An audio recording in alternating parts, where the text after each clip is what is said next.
We are going to move on, talk about Nicola Sturgeon, Scotland's First Minister. She's been in the United States. She gave a speech there about the future of its security. Let's listen to what she said.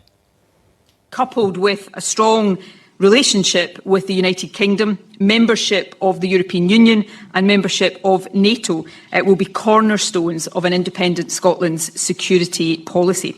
And so we are clearer than ever that membership of NATO would not only be vital to Scotland's security, although it would most certainly be that, it would also be the principal way in which an independent Scotland in an interdependent world would contribute to the collective security of our neighbours and allies.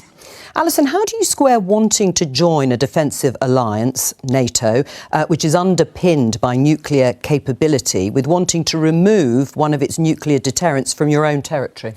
I think we square that in exactly the same way that Sweden has done so. Sweden have... but they're not removing what's already there. No, but they are saying very clearly in their agreement with NATO that they put in today that they do not want nuclear bases on their shores at all. Right, but you're so still happy to be part of a defensive alliance that has nuclear capability at its very heart? Because we see the importance of that defensive alliance. Of the nuclear deterrent? Not of the nuclear deterrent, and I'm very clear on my position on nuclear deterrence. I've campaigned out outside Faslane, and I have no plans to stop doing so. You're joining a defensive alliance that has nuclear weapons. But the point of this is that all of the members of that alliance benefit from that collective defence. Sweden and Finland have seen that incredibly important. Those are two states who had prided themselves on a long history of neutrality, but due to the current geopolitical situation, have seen the importance and the significance of being part of that alliance. And Scotland as a country in our strategic location in the North Atlantic see that as well. Well, I mean, the majority of countries in NATO don't host nuclear weapons. I mean, Alison is right. So why should Scotland if it becomes independent?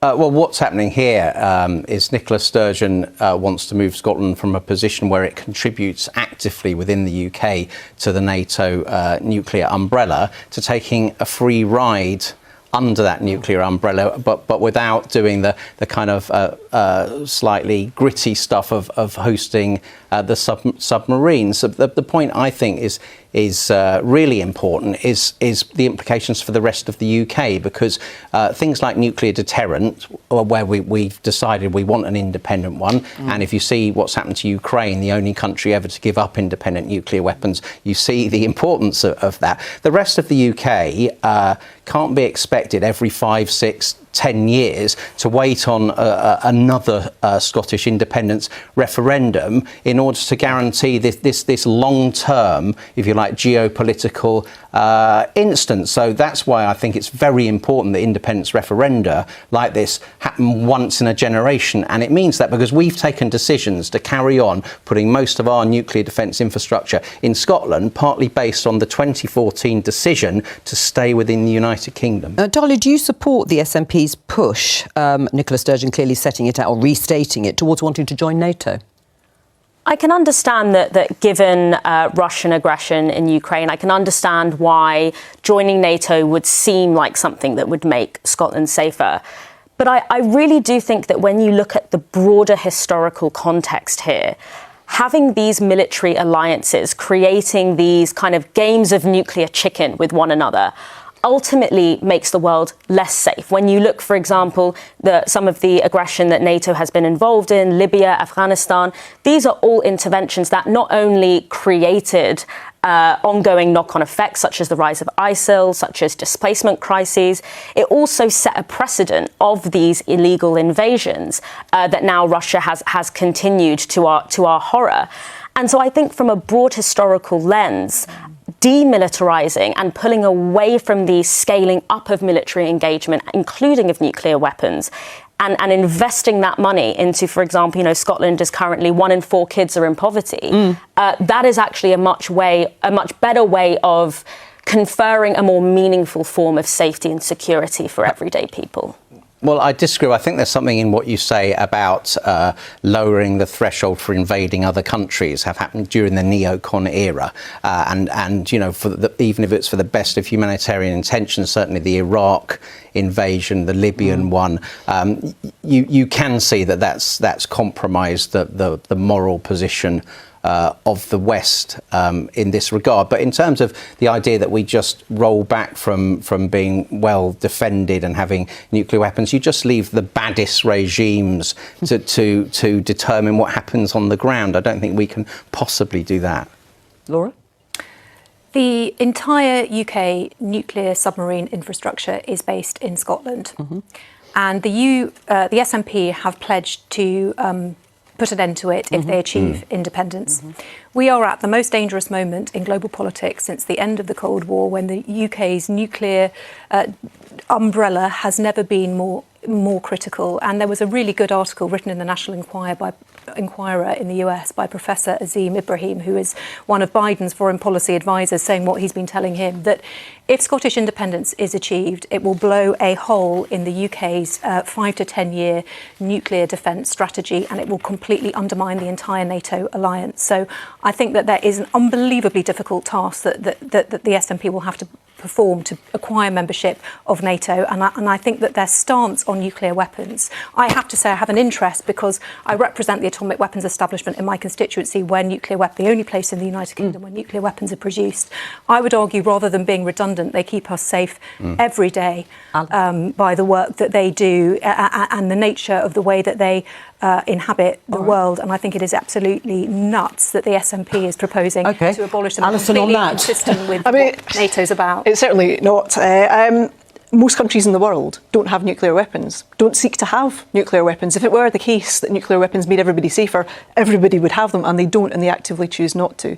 And the SNP believe very firmly that these weapons cannot be used, because if you were to use them, as Russia has been threatening to do, you're on the brink of apocalypse already. I'm going to pause us just there for a moment and welcome viewers from BBC News Channel to Politics Live. We have Prime Minister's questions coming up in just under 10 minutes' time. It'll be the first time Boris Johnson has faced Keir Starmer since those elections. I'm just going to continue with the conversation that we were having, which is about Scotland restating its position to rejoin NATO, but also the status of its nuclear deterrent. Here, I'll introduce our guests: Laura Farris, Conservative MP; Alison Thewliss for the SNP; Dahlia Gabriel, author and academic; and Patrick O'Flynn, commentator. Just continue what you were saying in terms of the SNP's position when it comes to getting rid of those nuclear submarines that are on Scottish territory. Yeah, I was also going to pick up on a point that Dahlia made earlier as well about the choices that are tied up with nuclear weapons as well. They are outrageously expensive. That's money that you're not going to spend in a number of different ways. You could spend that on conventional defence. You could spend that on schools and houses and all the other things that where we were talking about earlier about public services needing investment. Those are all the kind of choices that exist. But if you tie this up in a new generation of nuclear weapons, that's going to continue sucking the budget of the UK for many, many decades to come. I mean, that's a failure to understand what nuclear technological expertise involves. It's not just about, I went to the atomic weapons establishment about a month ago, and it was an extraordinary array of scientific brilliance. Some of the work they're doing there will go towards nuclear power stations, which are a critical part of our battle on climate change and getting us off fossil fuels.